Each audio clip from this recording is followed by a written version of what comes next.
I'm Joe Graydon. And I'm Terry Graydon. Welcome to this podcast of the People's Pharmacy. You can find previous podcasts and more information on a range of health topics at peoplespharmacy.com. Humans used to spend a lot of time outside. In the 21st century, that's rare.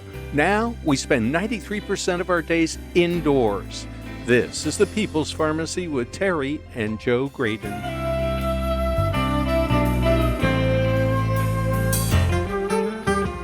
How does all that time inside affect our well-being? Staring at screens late in the day can disrupt our sleep, and that can have many other negative health effects. We can't go back to everyone working outside, but we could find other ways to get into nature. Could spending 7% of your time outside help reverse the damage? Coming up on the People's Pharmacy, the outdoor prescription for fighting dementia, depression, and heart disease.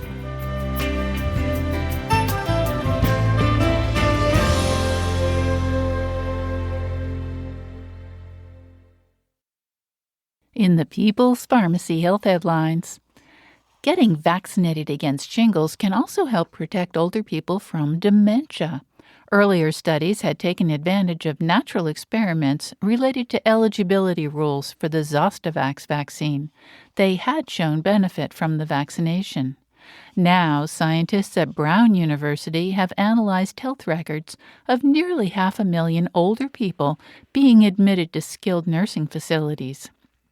Those who got at least one dose of the recombinant zoster vaccine, known by the brand name Shingrix, had a 24% lower chance of developing dementia in the next 4 years. That's a relative risk. The absolute risk reduction was 6 percentage points, which is significant. The authors conclude that getting the Shingrix vaccine within the first year in a skilled nursing facility is associated with lower dementia risk. People who were infected with COVID-19 were at increased risk for a major adverse cardiovascular event, abbreviated as MACE. This would include heart attacks, strokes, and death from heart disease. A new study in JAMA Internal Medicine analyzed data from more than 1 million U.S. veterans. The authors wondered whether the 2024-2025 COVID vaccine was protective, as previous vaccines had been. They analyzed electronic health records and compared veterans who had received both COVID and flu vaccination to those who had received flu shots alone. Patients over 75 got significant cardiovascular protection from the COVID vaccine over the next 8 months. They had a 38% lower risk of COVID-associated MACE. That represents a small absolute risk reduction of 2 per 10,000. But the authors estimate that a COVID vaccine could prevent about 2,370 major adverse cardiovascular events and 1,580 deaths out of 1 million people over 8 months. GLP-1 medications are prescribed to treat type 2 diabetes and obesity. Scientists continue to discover new effects of medications such as semaglutide and tirzepatide. The latest research was presented at the Endocrine Society's annual meeting. Researchers analyzed studies of GLP-1 drugs and their impact on testosterone, sperm quality, and testicular function. The analysis revealed that men taking such medications had stable testosterone and hormone levels and improvements in sperm quality. The researchers suggest that focusing on underlying metabolic abnormalities could have positive health benefits far beyond weight control. Food preservatives are found in most processed foods consumed around the world. Scientists have wondered if these compounds might have health consequences. An analysis of data from the large, long-running NutriNet Santé study conducted in France has found a connection between certain preservatives and an increased risk of type 2 diabetes. The average follow-up time on more than 100,000 participants was just over 8 years. People consuming high levels of preservatives were more likely to develop diabetes. At least 10% of the French population consumes foods containing these preservatives. According to the authors, these findings, quote, support recommendations to favor fresh and minimally processed foods without superfluous additives. Metformin is the most prescribed medication to treat type 2 diabetes. Doctors also prescribe metformin to people at risk for diabetes. A new study published in JAMA offered a long-term follow-up on the diabetes prevention program. Participants in this randomized controlled trial had intensive lifestyle intervention, metformin, or placebo. The trial lasted 3 years. More than 2 decades later, people who had participated in intensive lifestyle intervention were less likely to have developed chronic diseases as well as diabetes. The authors conclude, among adults with prediabetes at baseline, lifestyle intervention but not metformin was associated with a lower risk of multimorbidity during 21 years of follow-up. And that's the health news from the People's Pharmacy this week.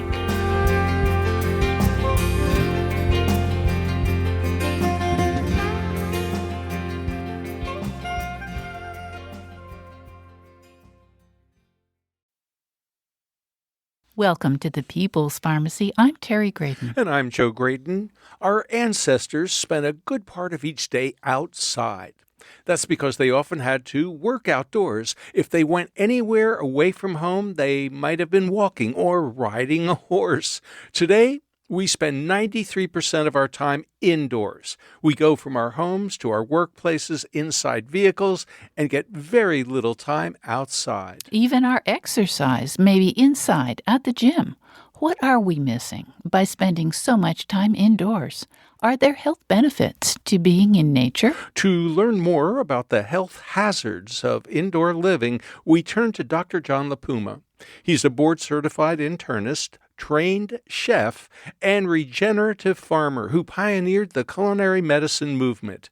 Dr. LaPuma is now leading the charge behind Outdoor RX, the evidence-based response to the indoor epidemic. Dr. LaPuma's latest book is Indoor Epidemic, 93% Inside, Steals Sleep, Focus, and Years. The 7% Outdoor RX restores them. Welcome back to the People's Pharmacy, Dr. John LaPuma. Terry, what a pleasure to be back with you. Thanks so much for having me. Dr. LaPuma, it's great to have you back. But I suspect a lot of our listeners don't remember our first conversation, so we need to kind of remind them that you're kind of unique. You're a board-certified internist, but you expanded your horizons beyond traditional medicine, and I'm kind of curious, first, what led you to culinary medicine, and more recently, overcoming our indoor lifestyle where we spend so much time indoors. So first in the kitchen and now outdoors. Joe, great to be with you, of course. And yes, I'm conventionally trained and was actually a clinical associate professor at the University of Chicago, teaching internal medicine and medical ethics, and added professional cooking to my curriculum, taking a course, actually a couple of years and a half at the Cordon Bleu branch in Chicago, working for 4 years for Rick Bayless at Topla Bombo. And then writing a book called Chef MD's Big Book of Culinary Medicine. Culinary medicine, as you remember, blends the art of cooking with the science of medicine to create restaurant quality of meals that help to prevent and treat disease. And with my friend and colleague, Michael Roizen, who's the founding director of the Cleveland Clinic Wellness Center, we taught the first course in a U.S. medical school at SUNY Upstate in culinary medicine over not quite 25 years ago. It's now taught in about 80% of schools, medical schools in the U.S. and worldwide. And I recently taught the first Nature as Medicine skills-based course, for the David Geffen School of Medicine at UCLA, with their CME sponsorship, to practicing physicians to teach them how to use the skills of being outdoors, gardening, forest bathing, green exercise, using the sea, sky, and stars, using morning light and evening light, and distance and movement as prescribable medical treatments, which I know we'll get into today, because I think this branch of medicine, especially circadian biology, has really been missed in the power it has to do good in people's lives. Dr. Lupuma, your new book, Indoor Epidemic, presents the case that living indoors is bad for our health. Why is that? What's it doing to us? Terry, we evolved over 200,000 years as an outdoor species, and really in one generation, we've moved back inside and never left. When COVID came around, it became normal to have a screen centered life, and indoors is actually thought to be safer than outdoors. But the data point in a different direction. Outdoor air is actually usually cleaner than indoor air. Indoor, what we have as companions are primarily screens. We wake up with screens and look up at a phone. We wind down with screens, with TV or streaming at night. We're actually surrounded by pixels, and it's so much digital saturation that it's giving us brain fog and burnout and actually a few other medical problems that are not just terms, but immune deficiencies, insulin resistance, insomnia, and metabolic problems as well. So I call this an indoor confinement. Your body reads 93% of the time, which is what we spend indoors, as confinement. And when that happens, your biology breaks. And that's when we get those kinds of medical problems, which are so common now. Well, Dr. Lapuma, how much time do we spend indoors? I mean, I remember when I was a kid, I would come home from school. I might be in the house 10 minutes before I took off for outdoor play. Yes. And I spent the whole rest of the day outdoors until it was dinner time.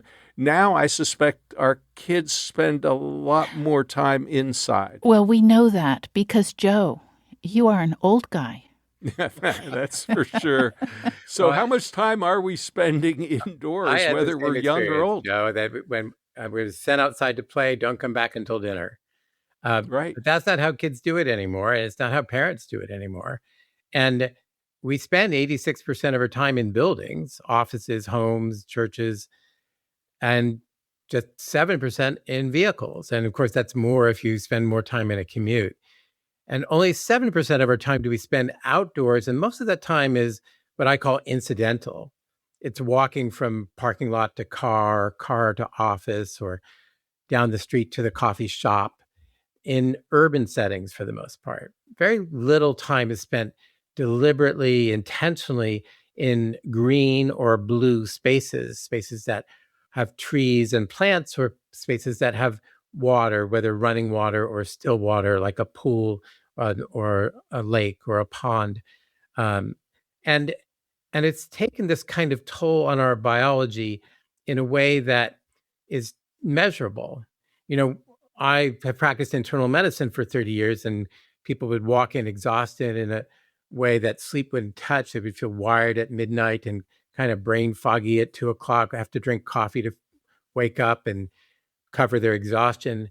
And we'd run labs, and their labs would come back normal, and they felt anything but fine, though their labs were fine.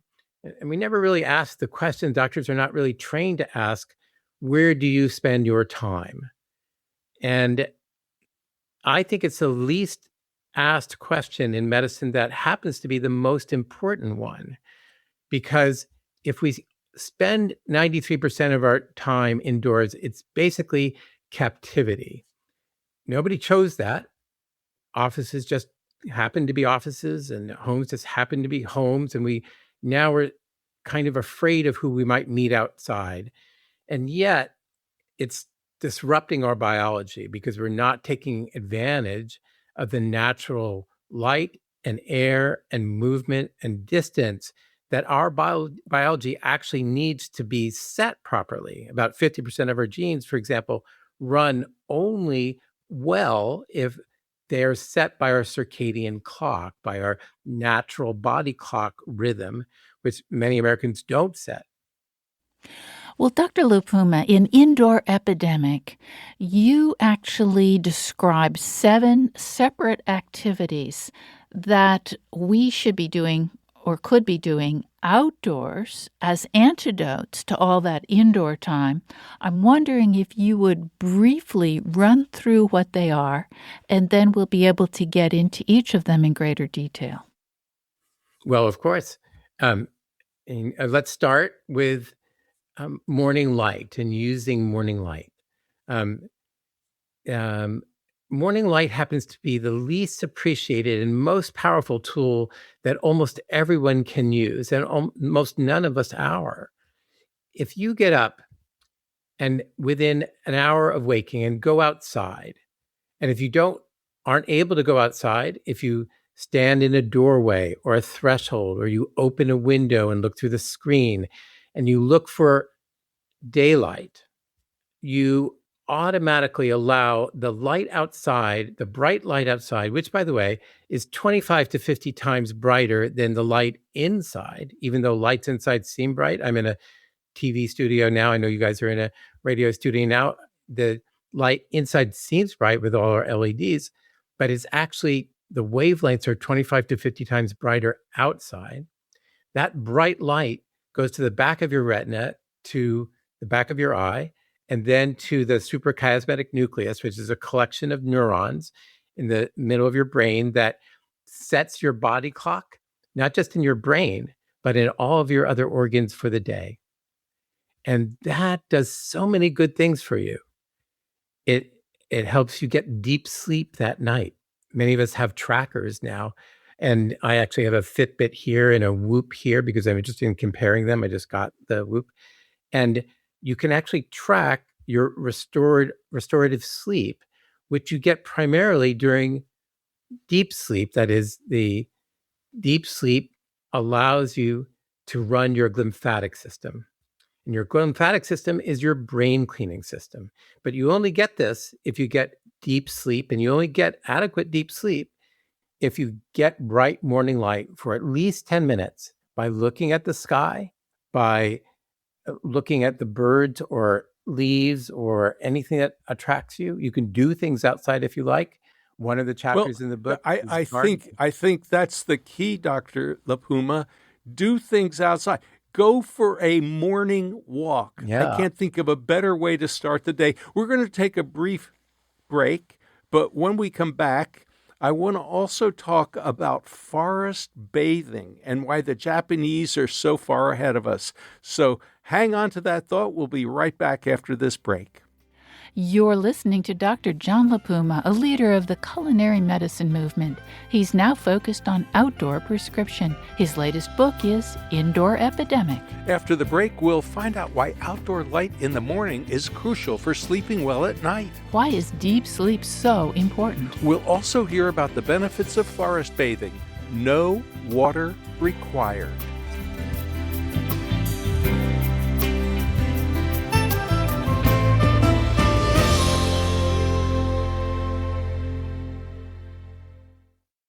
You're listening to The People's Pharmacy with Joe and Terry Graydon. This episode is brought to you by Progressive Insurance. Do you ever find yourself playing the budgeting game? Well, with the Name Your Price tool from Progressive, you can find options that fit your budget and potentially lower your bills. Try it at Progressive.com. Progressive Casualty Insurance Company and Affiliates. Price and coverage match limited by state law. Not available in all states.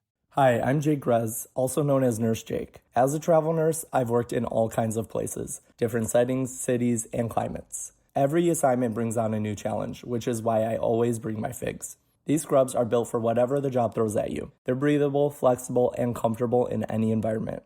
No matter where I land, I know they're going to keep me looking and feeling my best. And don't sleep on the details. The pockets, the features, the finishing touches, everything has a purpose, and it makes a real difference when you're moving nonstop. The fit is clean, tailored, and super polished, and they come in a huge range of colors. In other words, they feel great throughout a 12-hour shift, and they always look good. See every healthcare professional on Instagram. If you work in healthcare or know someone who does, check out Figs and get 15% off your first order at wearfigs.com with code FIGSRX. That's wearfigs.com, code FIGSRX.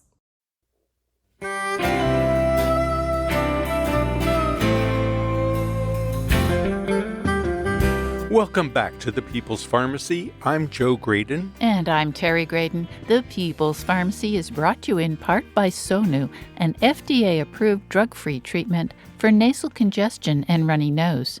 Using sound instead of steroids this allergy season. More at getsonu.com. That's getsonu.com. And by Spatial Sleep, a non-drug approach to help you fall asleep and stay asleep without medications. More information at spatialsleep.com. Today, we're considering the health effects of spending so much time indoors away from nature. Even people who work from home may find that they spend almost all their working hours in front of a computer screen or on a phone. How does that impact our sleep as well as our general well-being? We're talking with Dr. John LaPuma. He is a board-certified internist, trained chef, and regenerative farmer who pioneered the culinary medicine movement. Dr. LaPuma is now leading the charge behind Outdoor RX, the evidence-based response to the indoor epidemic. Dr. LaPuma's latest book is Indoor Epidemic, 93% Inside Steals Sleep, Focus, and Years. The 7% Outdoor RX restores them. Dr. LaPuma, you've just told us that getting morning light exposure is crucial to setting our circadian rhythm so we can sleep well at night. So what you do first thing in the morning is going to have an impact on getting deep sleep at night. Why is deep sleep so important? Deep sleep is essential, Terry, because during deep sleep, one rebuilds bone. Very important for women who are concerned about osteoporosis. Actually, you resorb bone if you're a woman throughout the day, but you only rebuild it during deep sleep. You repair muscle that you've exercised during the day. That's where you get stronger, actually, by repairing your muscle, and that's what you do in deep sleep. And you consolidate memory, importantly, but even more amazingly, you use brain cleaning with the brain's lymphatic system, which was discovered in 2013 and a Nobel given in 2017. Not known when I was in medical school, but the brain actually shrinks by 40%, and the CSF spinal fluid washes over it and takes out some of the beta amyloid and tau proteins that accumulate during the day and also accumulate during Alzheimer's disease. So it's so important to get deep sleep. Joe asked briefly about forest bathing, and I'd love to tell you about that. We taught forest bathing in the first skills-based course in the country for physicians on continuing medical education on how to use the outdoors as medicine. And forest bathing was featured. We used a forest bathing guide who helped a lot and took us all through our senses, which, by the way, are touch, listen, see, smell, and taste. And we exercised each of those during forest bathing. Well, wait a minute. What is forest bathing? I mean, we've gone walking in the woods, sometimes quite early, and there's a woman who we have seen, but she's sort of, she's moving her body in interesting ways. I think she's from Japan, so she's probably familiar with forest bathing, but a lot of our listeners have no idea what you're talking about. Thank you so much for resetting me. I appreciate it.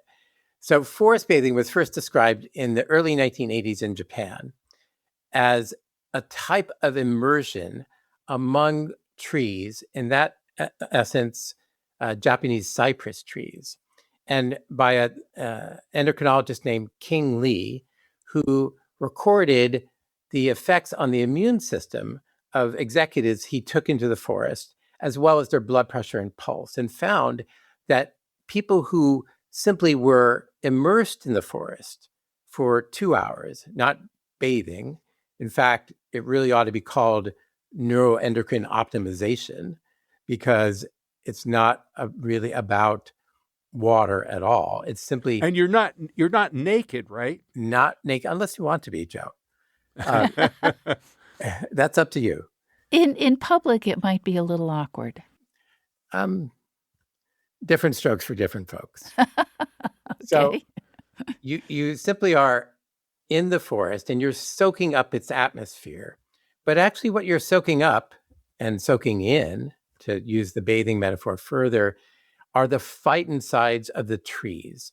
And the phytoncides are aromatic chemicals that trees release to communicate with other trees and to defend themselves against bugs and predators. And when trees release these phytoncides, we can smell them sometimes, and they have direct effects on our immune system.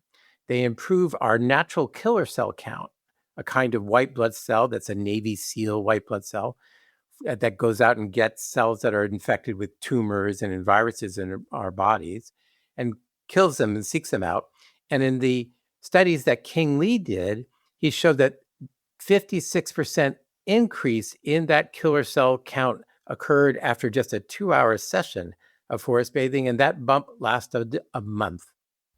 Wow. Now, Dr. Lupuma, a lot of people are going to say 2 hours. I can't go out in the forest every day for 2 hours. So how often do we practice forest bathing?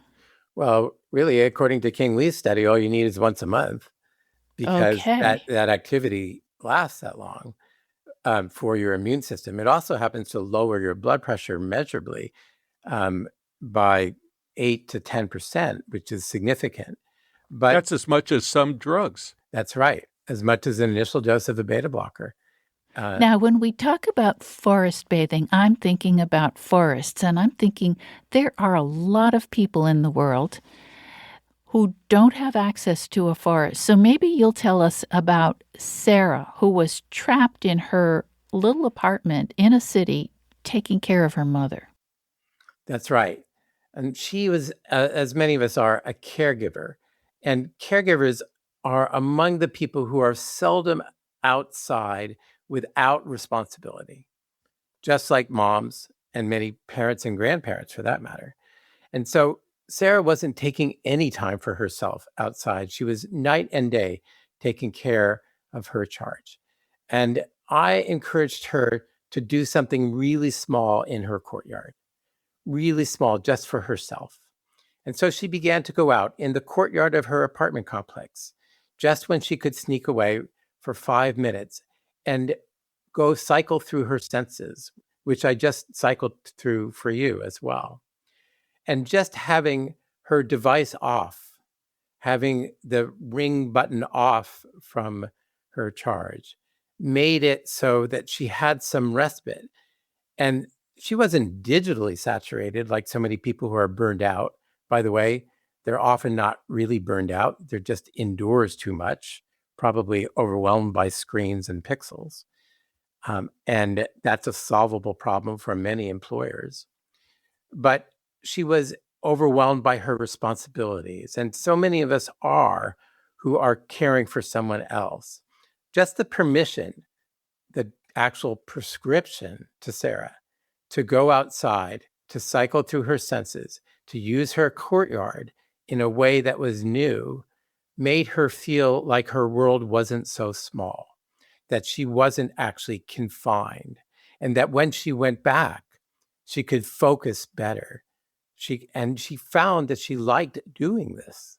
She liked being outside, having a break, and having not just a break from her work, but a cognitive break that was relaxing, that allowed her to use her parasympathetic nervous system, her rest and digest nervous system, rather than her constant on alert system, which is in our lives triggered by notifications and direct messages and to-do lists and telephone calls and all the rest.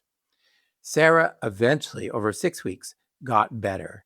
That time outside lengthened, and she found eventually that she could have somebody else care for her mom. And that's so powerful that people can take control using the sources that are in front of them and using nature as medicine. And what we really need to know is that we deserve that.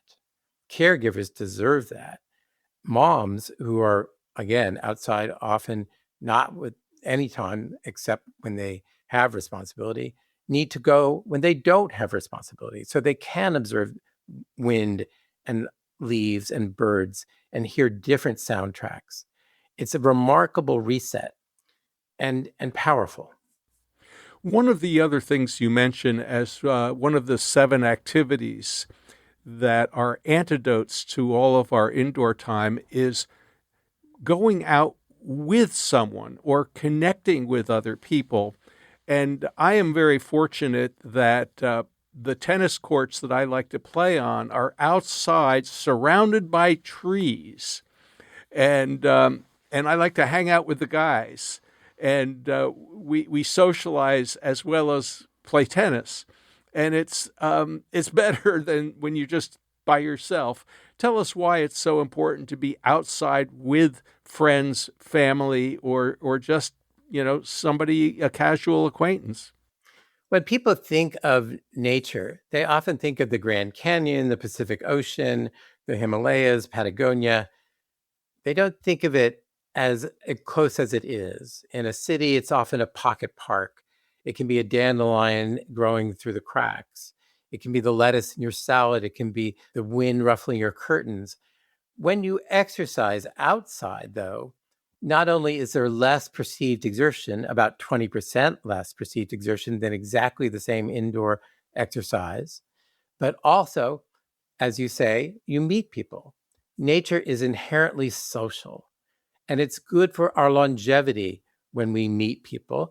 And we need to let go of some of the pessimism that we may feel about meeting people. And the studies show that people like to be connected with. When you say something to someone, even on a subway or in a grocery store or at an open market, there's a connection. And that connection makes you feel like the world is bigger than your own problems. So I played pickleball this morning with my friends around courts that have trees as well. And that's a powerful thing because it is community, which so many of us miss. The data that I reviewed showed that loneliness has the mortality risk of about 15 cigarettes a day. And so when we're outside, we're more likely to meet people than when we're inside by ourselves. And it stops that loneliness and reduces the mortality risk that is associated with loneliness because you're breaking loneliness. So I say that when you go for a walk, which you mentioned earlier in our conversation, that's a single, especially early morning. When you go for a walk with a dog, if you don't have a dog, borrow a dog. That's a double. And there's a piece in the book about companion animals that people like as well. If you go with your partner or with a friend, that's a triple because now you have companionship as well as the dog. You're getting outdoor exercise. You're getting enjoying the light. You're also getting the microbial benefit of the air, which we covered earlier. And you're allowing your eyes to see distance. Your eyes need distance like your lungs need oxygen. Oh, well, let's stop right there because we talked about hypertension and how being in the woods can lower your blood pressure about as much as a medication can, a beta blocker, for example. Mm-hmm. What about eyesight? We hear that young kids these days are often myopic, that is to say, nearsighted. That's right. Why is looking at the horizon so critical? Well, as you say, Joe, myopia is really an epidemic problem. Half the planet will need glasses by 2050. And what many people don't understand is that it's not screens as much as it is rooms. Bright daylight triggers a release of dopamine in the eye. And you get bright daylight by being outside or looking through a window that has a screen, not through the window itself, because it cuts off the wavelengths that you need. So with that release of dopamine in the eyeball stops growing longer. And elongated eyes are what brings on myopia or nearsightedness. Dim indoor light doesn't release enough dopamine, so the eye keeps stretching, and that's myopia. And now in California, 40% of kids are myopic and 90% in Singapore. And what's remarkable is that at least 5%, and apparently the data show that it's going up, of myopia turns into high myopia, which is significant eye damage between the ages of 30 and 40, corneal problems, and even retinal problems. And that's not something we want to risk, especially for children. I've had numerous people contact me and said that they've taken me up on my prescription and said that they've been able to improve their own eyeglass prescription, which is not commonly reported in the medical literature, although it definitely does stall with about 5 minutes per hour of up from your chair to a window, look out for 5 minutes, reset your brain, as it were, allow your ciliary muscles to relax, allow the headache to go away, allow your mind to get away from the millions of pixels that have been bombarding it. Use your parasympathetic system, focus on fractals and the soft fascination of outdoor movement and the outside, and then go back to cognitive work. So you say, go to the window, but it should be a window without any glass. For distance, it doesn't matter. If all what you're doing is resetting your eye and your brain so that you can relax your ciliary muscles and relax your temporal muscles and get away from the headache and fatigue that accompany cognitive work and the overwhelm. But for bright morning light, it does matter. In the early morning, you want to look through a screen, or even better, go outside. You don't want to use sunglasses because they block the rays that you need, the wavelengths that you need. So that would be a good reason to do your early morning, early-ish, before you have to have sunglasses to protect your eyes. Within 60 minutes of waking is optimal. That's when your retinal receptors are the most receptive. We have 1 minute for Terry to ask a very short question and for you to answer. So in 1 minute, Terry, what have you got for Dr. LaPuma? Well, I want to know if outdoor movement is better than indoor movement. It is. The studies show that your blood pressure declines more, that people perceive it as 20% less exertion than the same movement indoors. And you actually can cover, if you're jogging, 28% more distance with the same amount of effort. So that's extraordinary. Outdoor exercise gives you bright light. It gives you microbial exposure. It gives you the possibility of meeting other people. And it's just plain joyous. So yes, outdoor exercise whenever you can. You're listening to Dr. John LaPuma, a leader of the culinary medicine movement. He's now focused on outdoor prescription, the evidence-based response to the indoor epidemic. His latest book is Indoor Epidemic, 93% Inside Steals Sleep, Focus, and Years. The 7% Outdoor Prescription Restores Them. His approach has been featured in the June Touch Grass Challenge at the New York Times. After the break, we'll learn about the evidence behind the outdoor prescription. If all you can do outside is walk, will that make a difference? Dr. LaPuma will tell us about the link between screen time and the risk for heart attacks and strokes. One popular outdoor activity is gardening. I love it. But what about people who don't have a backyard? Can they still benefit from gardening? When will doctors start prescribing outdoor activities to overcome the hazards of living indoors so much?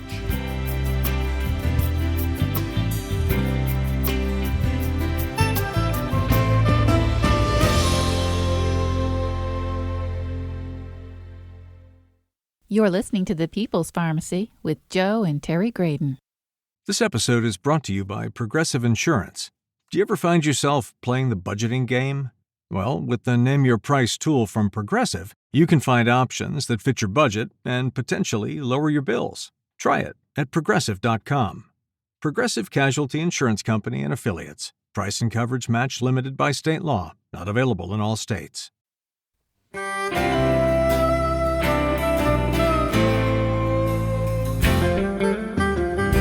Welcome back to the People's Pharmacy. I'm Joe Graydon. And I'm Terry Graydon. The People's Pharmacy is brought to you in part by Sonu, an FDA-approved drug-free treatment for nasal congestion and runny nose.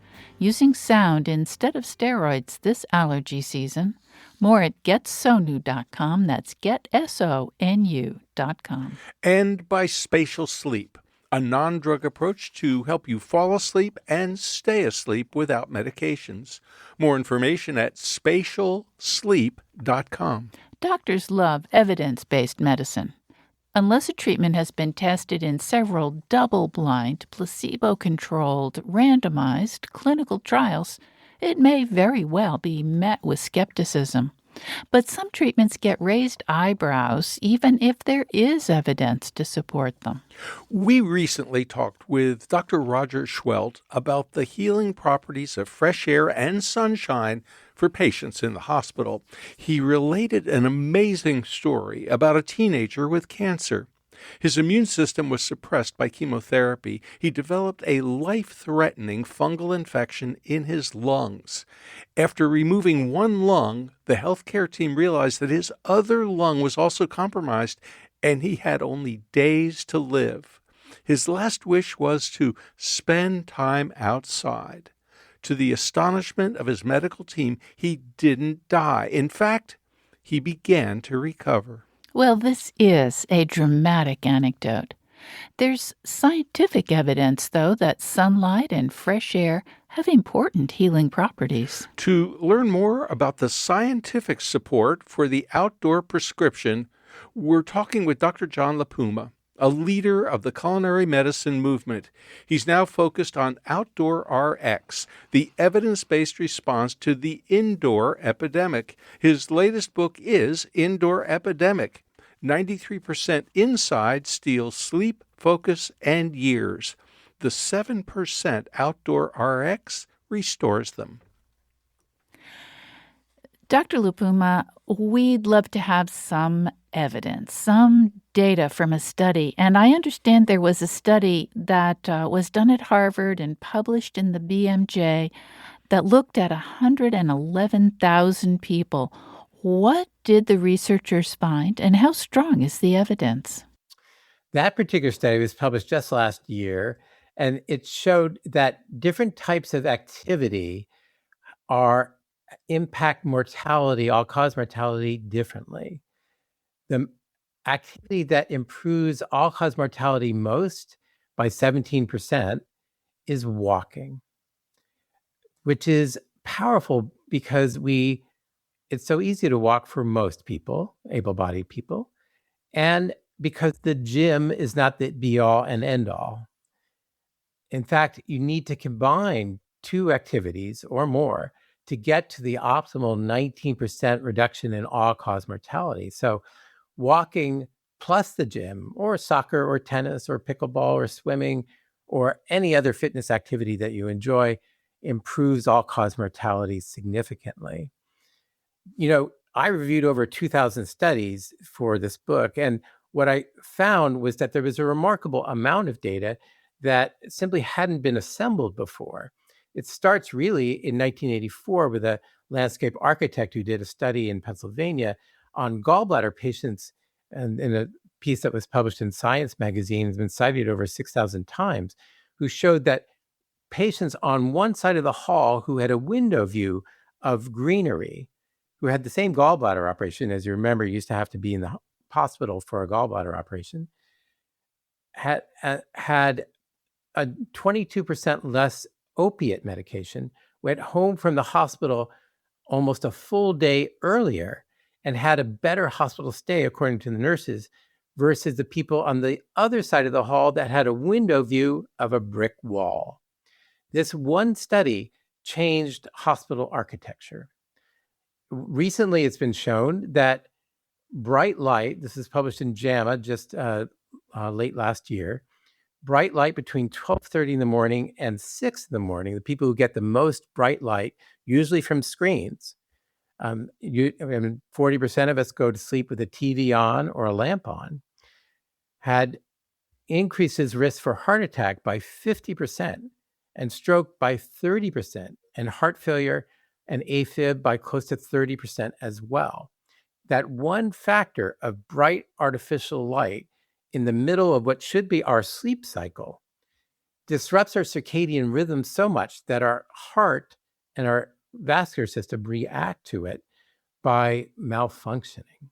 So it's really now being considered that bright light at the wrong time, artificial light, is a risk factor as powerful as smoking and a bad diet and sedentariness for cardiovascular disease.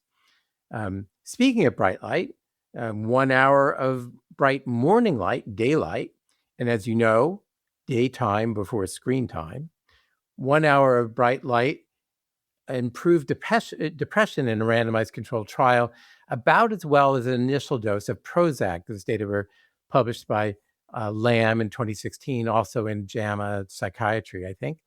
And that one study that bright light can improve depression outdoors leads a lot of people to think about seasonal affective disorder, which actually does occur in the summer as well as in the winter, although mostly in the winter. When you feel the winter blues for no reason except that it seems dark all the time, that's actually a fairly common cause of depression, especially in women, and can be the first treatment for which is a 10,000 lux, very bright light that you hold within a few inches of your face for 20 minutes in the morning to reset your own circadian rhythm, which people do who get up before the sun. And actually I do, because I often get up before the sun as well. And then I go outdoors in the early morning to get the rest of the wavelengths that I've missed from that 10,000 lux light. There are a remarkable number of pharmaceutical equivalent studies that compile this literature. And I think it's just getting started, like culinary medicine was about 20 years ago, where we learn more about how to use circadian biology to improve sleep and focus and memory and mood and insulin resistance and immunity. Well, I'd like to ask about just a couple other of your 7 activities, because otherwise we won't have a chance to talk about them. One is gardening, Yeah. which seems obvious, but maybe you can tell us a bit about the health benefits of gardening, and then I'd like to ask about Greg. Gardening is something very dear to my heart. Many years ago, I bought an abandoned nursery, and I've turned it into a regenerative organic farm here in Santa Barbara. And I planted much of what's here in the Midwest. It'd be thought of as a big backyard, but in Santa Barbara, it's a farm.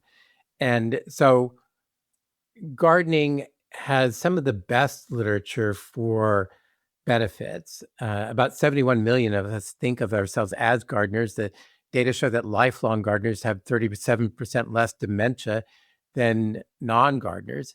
And is that because with our hands in the soil, that's actually a serotonin intervention with the Mycobacteria vacci, a little mycobacteria, which stimulates serotonin producing neurons in your gut and your brain in every healthy soil? Is that what's doing it? That it increases our serotonin levels and so we have less dementia? Or does it simply improve our skin microbiome to protect our skin and our respiratory microbiome and our oral microbiome? Or is it that we just end up eating more fruits and vegetables because that's what you grow when you're outside? Is it because we're part of a community that trades too much squash for too few tomatoes? Are we meeting people in community gardens, which have some of the very best data for diabetes reduction, risk reduction, and for diabetes blood sugar control? Those are some of the very best studies of gardening and health. You know, gardening is such a wonderful activity, and this is exactly the right season for it. And I urge everybody to have their hands in healthy soil once a week. And by healthy soil, I mean organic soil that's been cared for in an organic way. And that's so important because it allows plants to thrive more because they can build root networks that are fungal. Those root networks can communicate not just with each other, but with the minerals and other micronutrients in the soil that that soil that is conventional just can't give them. So, Dr. Lupuma, absolutely. Organic soil is really important, and the microbes in the soil are important for the plants. Yes. But there are people who say, I don't have a green thumb. I don't have a backyard. Yeah. I don't have any space for a garden. And you offer an example in your book, Indoor Epidemic, of a gentleman you call Greg, whose hobby kept him indoors all the time. He liked to build landscapes for model trains. That's right, yeah. So tell us, how did you get him engaged in gardening and why? I gave him a basil plant.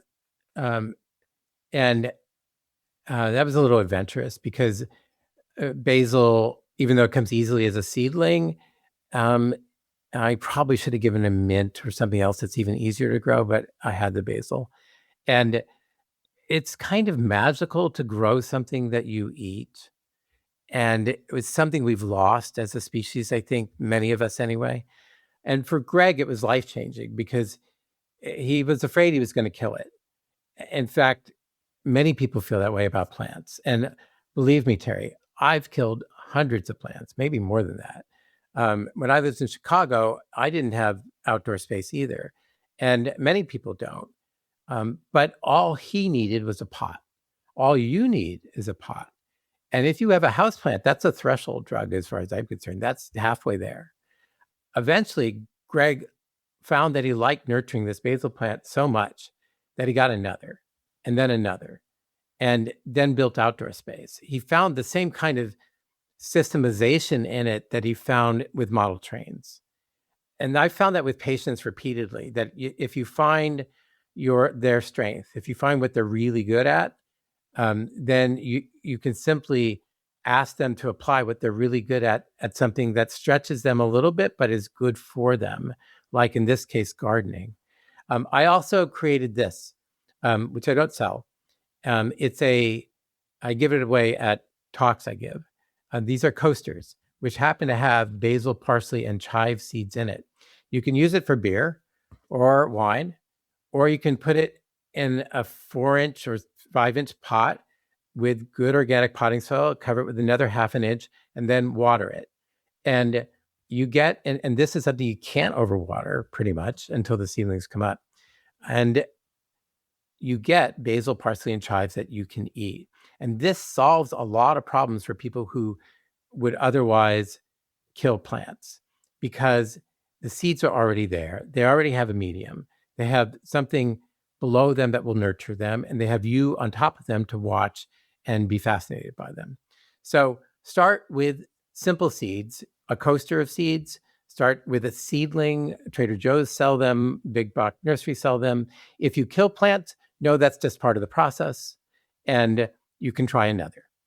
And that's what happened for Greg, that he completely turned into a gardener, actually a pretty good gardener, and just got the bug. And those of us who are gardeners get that right away.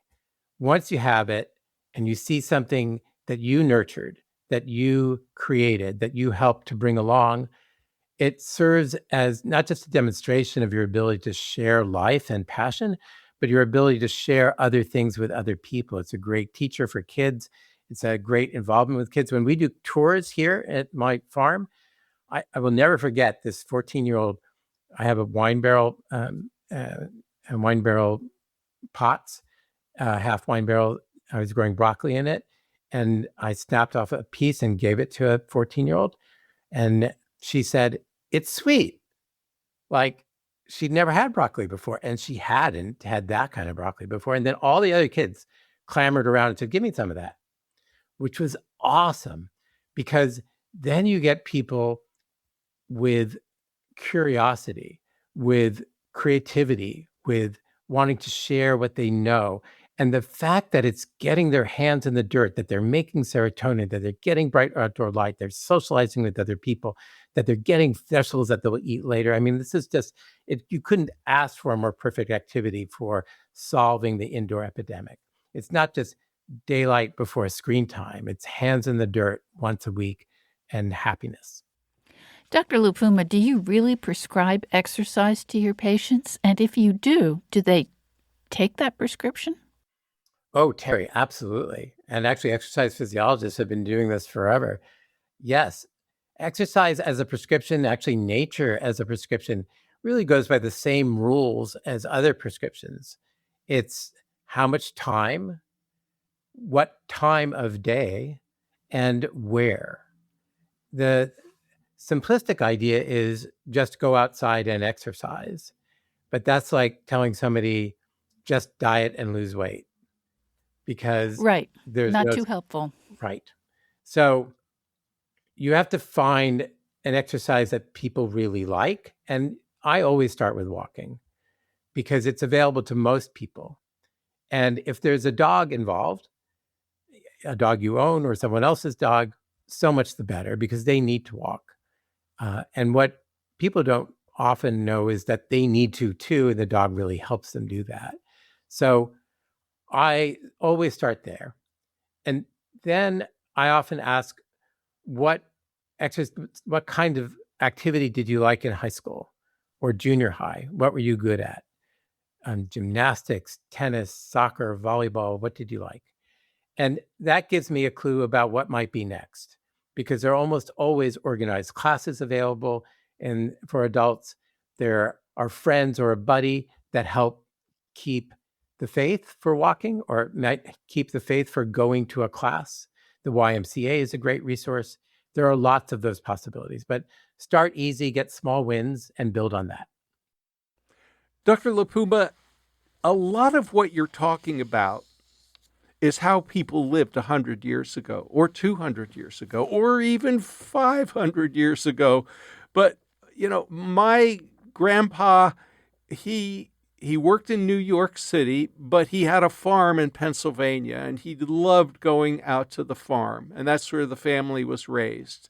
My uncle Leo had a dairy farm, and so I grew up on that dairy farm. There weren't a lot of screens 50 years ago. And so people went to bed when it got, dark. Oh, I love that. Yeah. So you're sort of recommending a lifestyle that was prevalent 100 to 200 years ago. Well, help us make that transition sure. backwards. Yeah. I would push back just a little bit. I have a Whoop on one hand, a Fitbit on the other. I have more technology than most people. I'm all for technology and screens and cognitive work. As you know, when you write a book, Joe, you got to sit in a chair and do it. And yeah, otherwise it doesn't get written. No kidding. And this is my 8th book, so I know what that's like. And I like doing cognitive work. I love it, actually.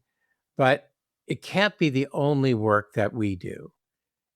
And so, although that sounds romantic, I know how much work a dairy farm is, for goodness sakes. I know how much work my own farm is. It's not. It's really hard work. What I'm recommending differently than that wonderful description is that we break away from going all the way in the other direction, where we're spending 93% of our time inside and almost no intentional minutes outdoors in green or blue spaces, by this minimum effective dose of 17 minutes a day, where your mood begins to change, your blood pressure begins to change, your blood sugar begins to change, your cortisol begins to change, and your sleep begins to change. Those 5 things begin to change at this 200 minutes a week, 17-minute a day minimum effective dose. And that's not moving to the country, going to sleep when the sun goes down and getting up when the sun goes up, although that sounds lovely. The practical part of it is that no one actually will do that. And what we will do is stay in our jobs in our cities, which is fine. But we have to improve our biology.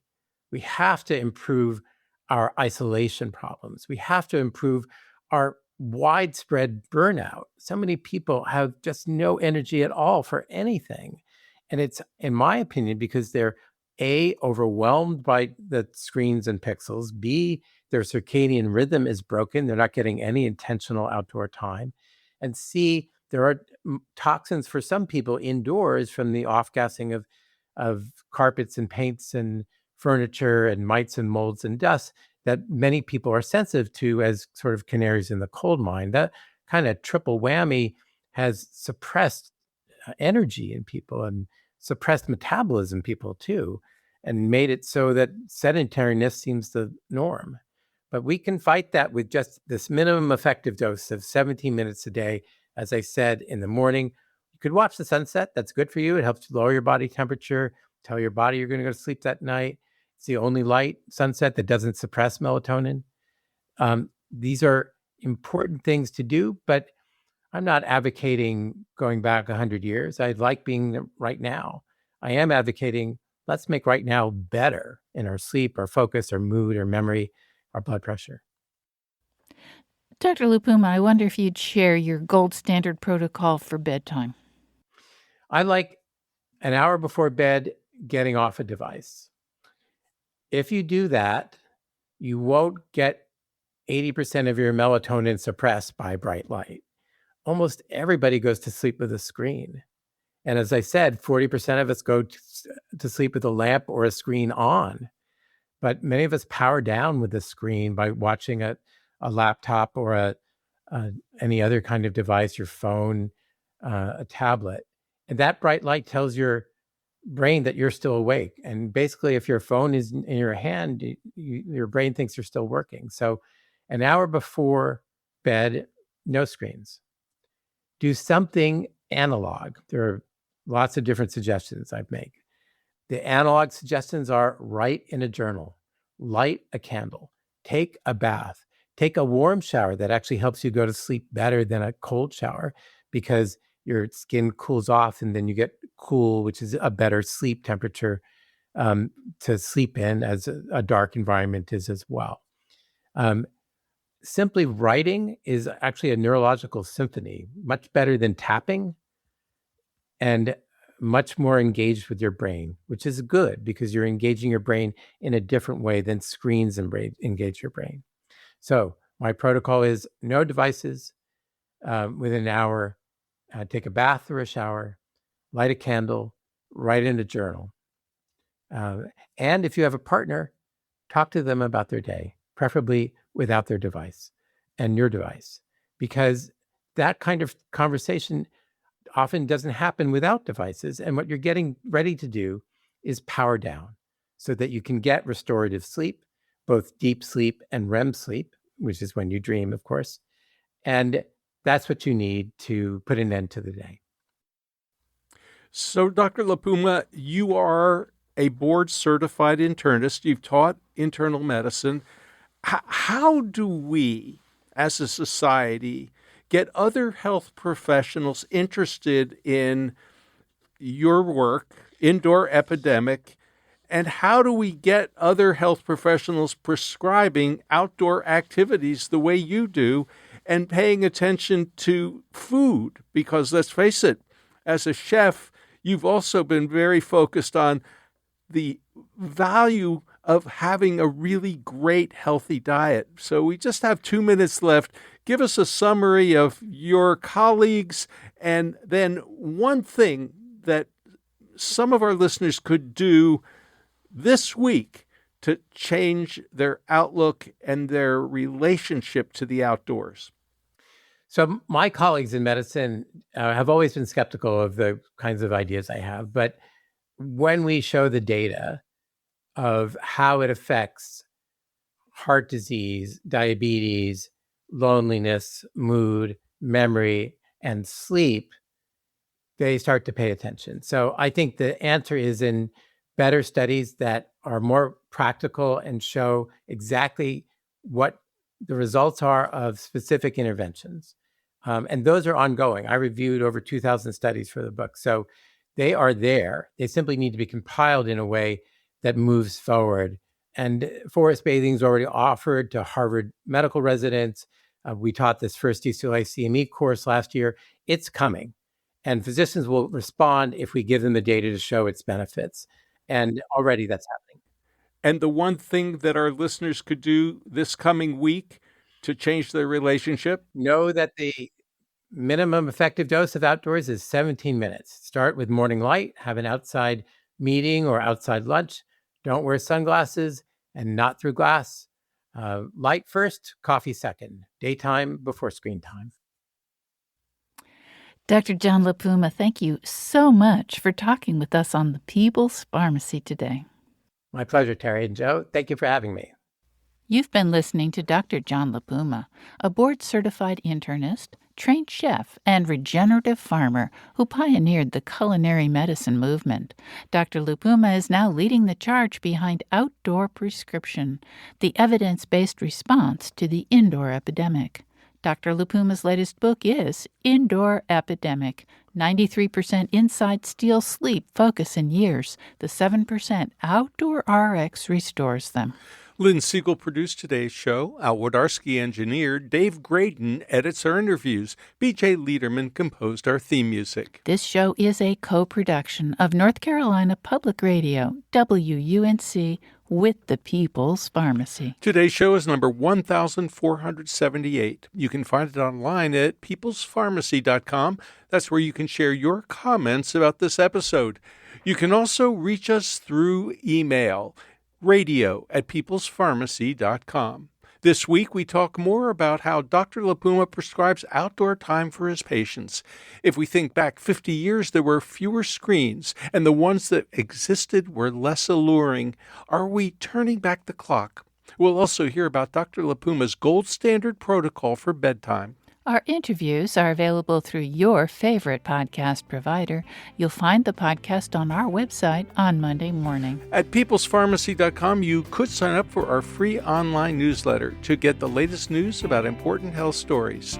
If you have always wondered about what we look like, or if you wanted to watch our guests as well as listen to them, we've started posting our video podcasts on YouTube. Just search for People's Pharmacy.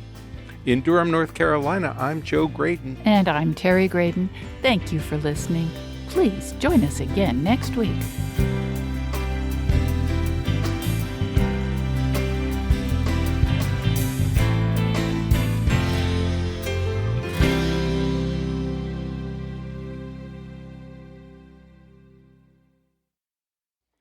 Thank you for listening to the People's Pharmacy Podcast. It's an honor and a pleasure to bring you our award-winning program week in and week out. But producing and distributing this show as a free podcast takes time and costs money. If you like what we do and you'd like to help us continue to produce high-quality, independent healthcare journalism, please consider chipping in.